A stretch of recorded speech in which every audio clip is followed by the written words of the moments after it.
Hello and welcome once again. We have two very distinguished guests, and I'm pretty sure this will be as interesting as the last session was. Madam, you have been doing a lot about waste management.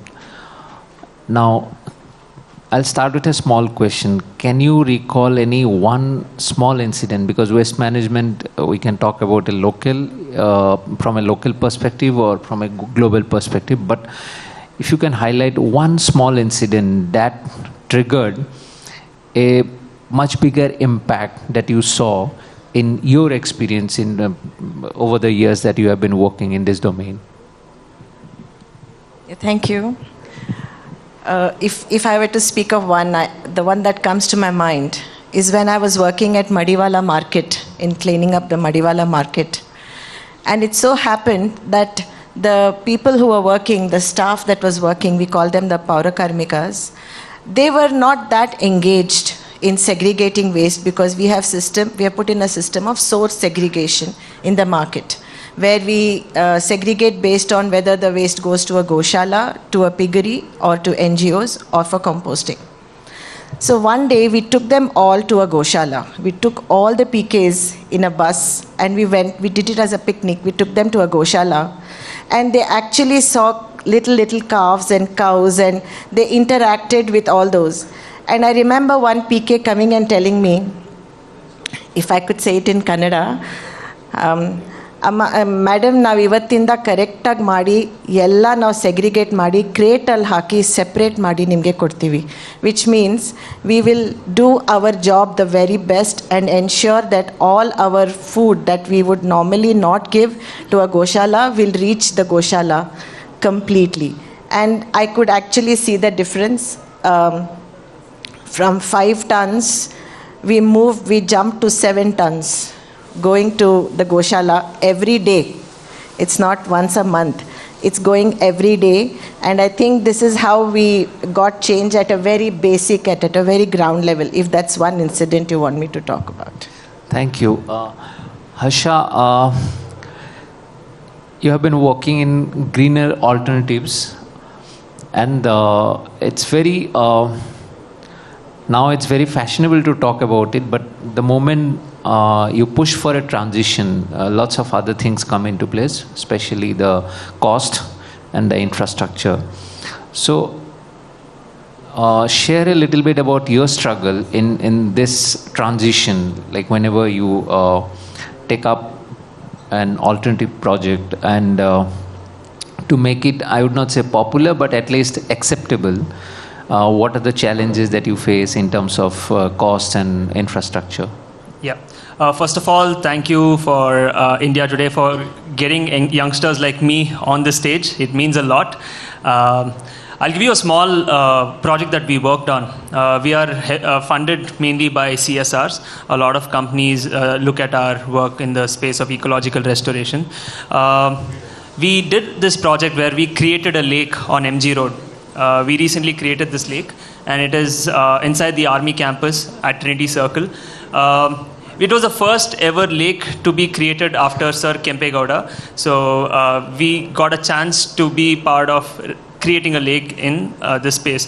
So when we say like Bangalore is struggling with water, right? Like the last summer was very bad, like our deputy CM was saying. Going forward, it's going to get even worse. So our challenge was, as person from the social sector, we wanted to innovate something where we can create more of these projects where the water gets sequestered at low cost.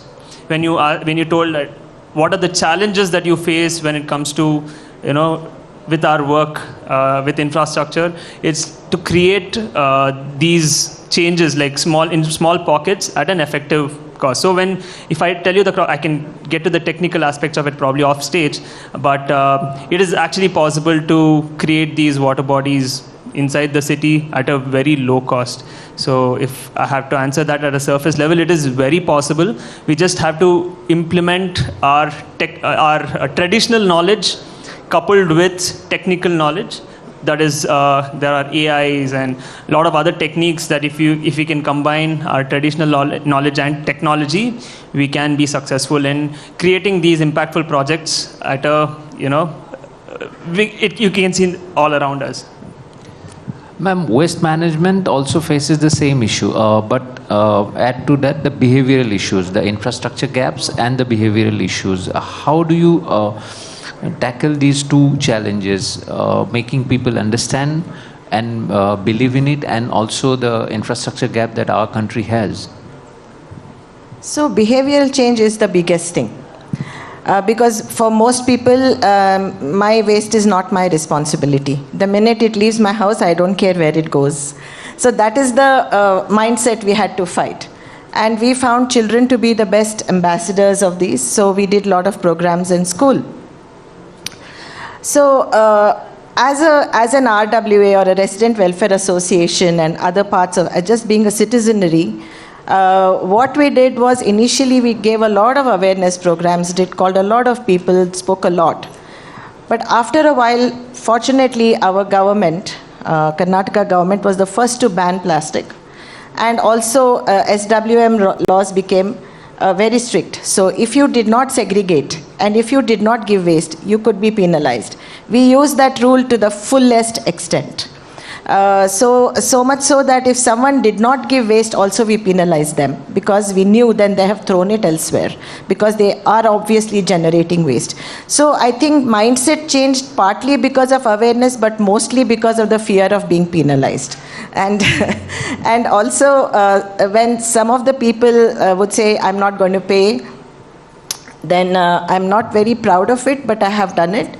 I used to open the bag and spread it in front of their house, the waste, and then because they have not segregated it. So I said, now come on, reap the effect of what you have done, because this is what the landfill is going to face. So face it right at your door. So sometimes when you bring the problem right back at their door, they respond much better.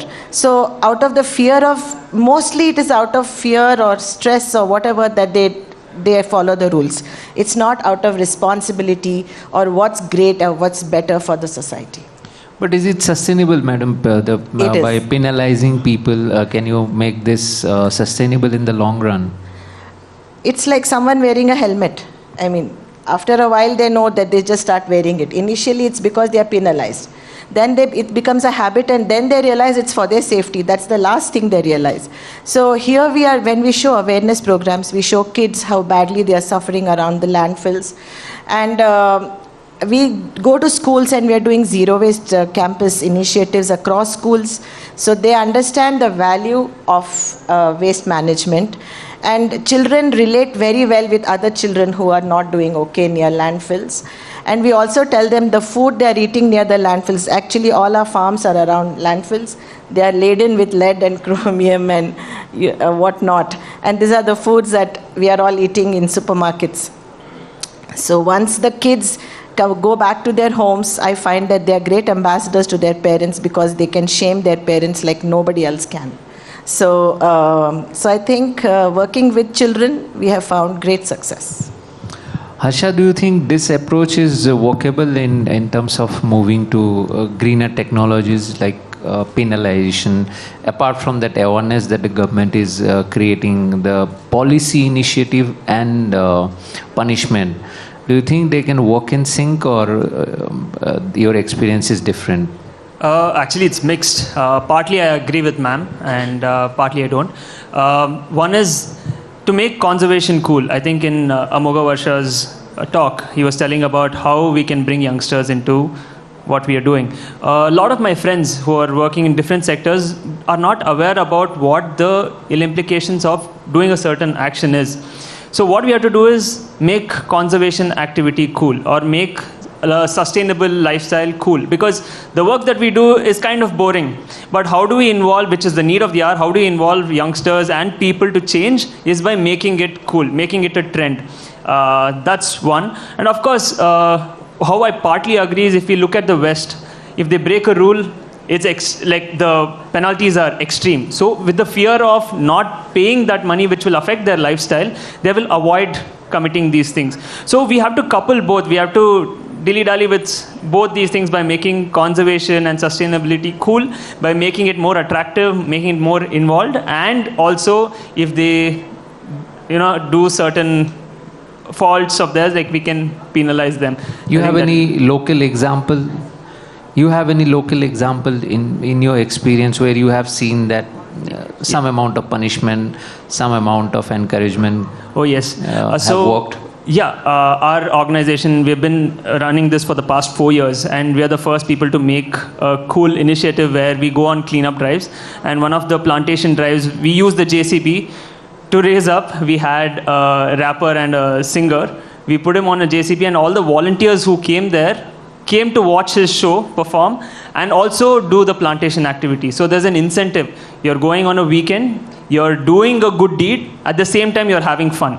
And we recently created this anthem, a youth anthem, where we have all the change makers of the country come and do, because we want to show that not just one person can make a change. Every person who are living a normal life should also be able to feel that they are capable of having an impact in society. So we want to project something where every common man feels that they can make a massive difference, not just one person they're seeing on screen or stage, but everybody should be able to pull up their socks, pick up an axe, go and do an impactful job.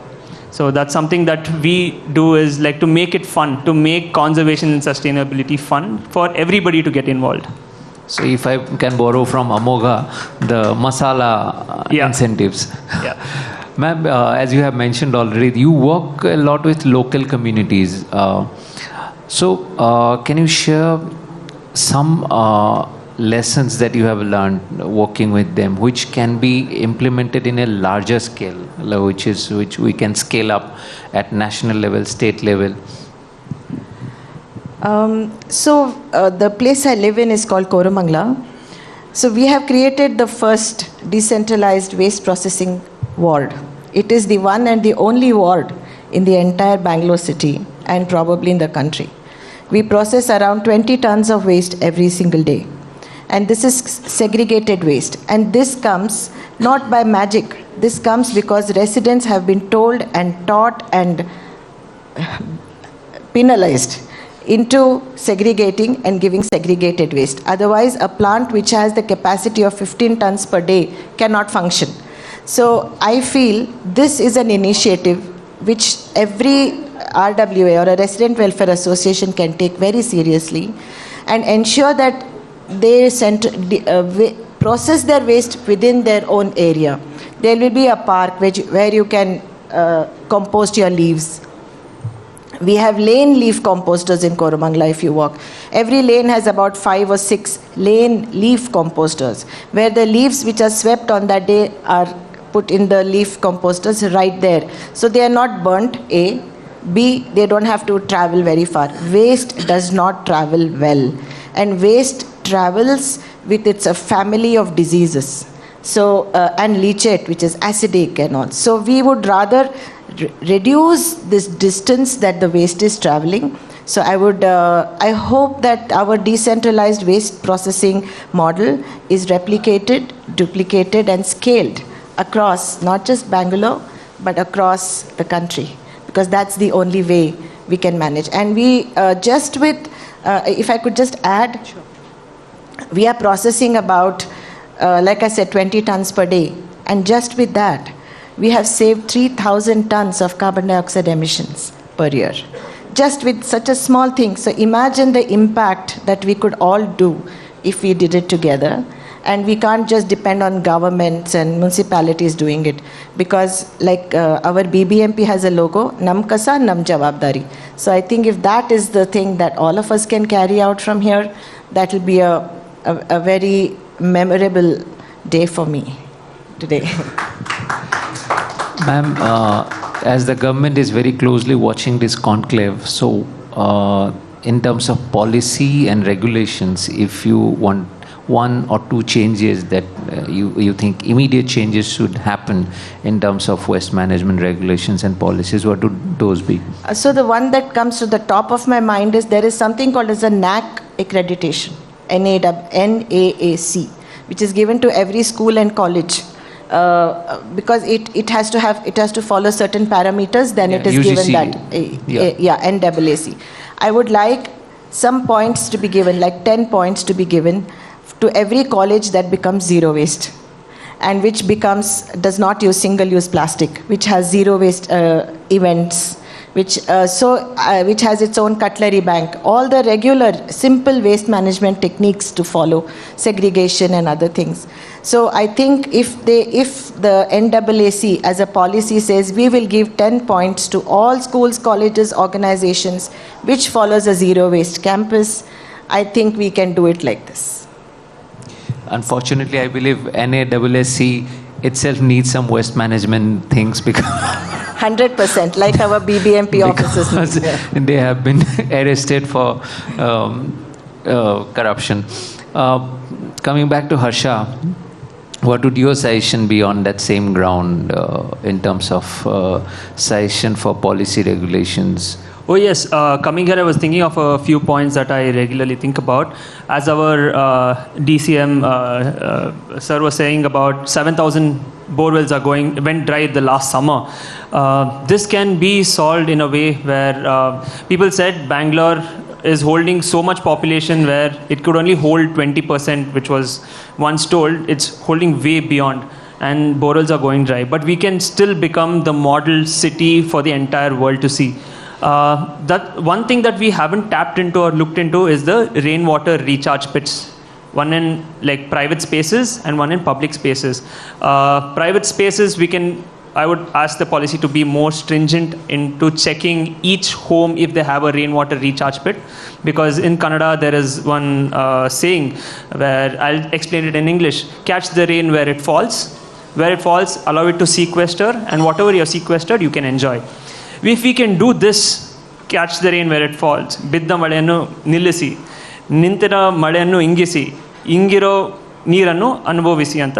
There's one Kannada saying. So if we can catch the rain where it falls, and that can solve water crisis like it'll solve it beautifully. So if we can be more stricter into checking rainwater recharge pits, and also in public spaces or in roads, if we can use all these spaces to allow the rainwater to get into the water table, then I think in the next 2-3 years we need not be buying water tankers for 2,000 rupees. We can get it from the borewell. That is one. And the second thing is, as ma'am was saying, we have to include it in the education system itself, because I think we have got into that age where change is very difficult. It's very difficult to change our mindset because we are stuck in our own ways. If we have to bring about a change in our minds, that is 30 and above, it's very difficult. But if we are able to mold the future generations by implementing sustainability goals, how to behave, how to manage your waste, how to not waste water, what is the lifestyle you need to live. If you are able to penetrate that sector, that is the young generation, I think the way the world was handed over to our generation, we'll be able to hand it over in a much better way to the younger generation. So I think we need to penetrate that sector of youngsters and educate them. Thank you. One quick answer from both of you. If I can call you eco-entrepreneurs, what would be your one suggestion for future eco-entrepreneurs? Youngsters who would be wanting to walk your path. One quick advice. Oh, I'm not an entrepreneur, just to make straight that. Eco-warriors. I'm just a regular citizen who's just doing what I love to do. I think there is a lot of resource in waste, and like the Korumangala Center that we are doing, a young entrepreneur is the one that he started doing the biogas for us, and he is now giving this entire gas to Empire Hotel, which runs only on his gas. And I think he's doing really well, though I haven't asked him how much he makes, but he's doing really well. And BBMP, because of the success of that, has given him 11 biogas plants across Bangalore. So he's doing well. So, so we have a lot of dry waste collection people. Our auto drivers themselves are entrepreneurs on a micro scale. They sell their dry waste to the right people. They get enough money. So I think we have a lot of people who are doing composting and other things. So there's a lot of room. Please come. Youngsters should join waste. It's one of the best nurturers and a great place to be an entrepreneur. Yeah, I'll cut it short. So, having come from a place where I thought there is no career in sustainability or this environment space, there's a huge career. I think we are the only generation who's seen pre-technology to what we are watching on our phones. So we have gone from not knowing anything about a cell phone to knowing what to fly, how a drone flies, or using technology, deep tech. So I think the generations to come should use their traditional knowledge and technology to enable our future and make this a place, because it's the only home that we have ever known. So, Thank you so much, Harsha. Thank you, ma'am. It was really wonderful having you here. Thanks for speaking to India today.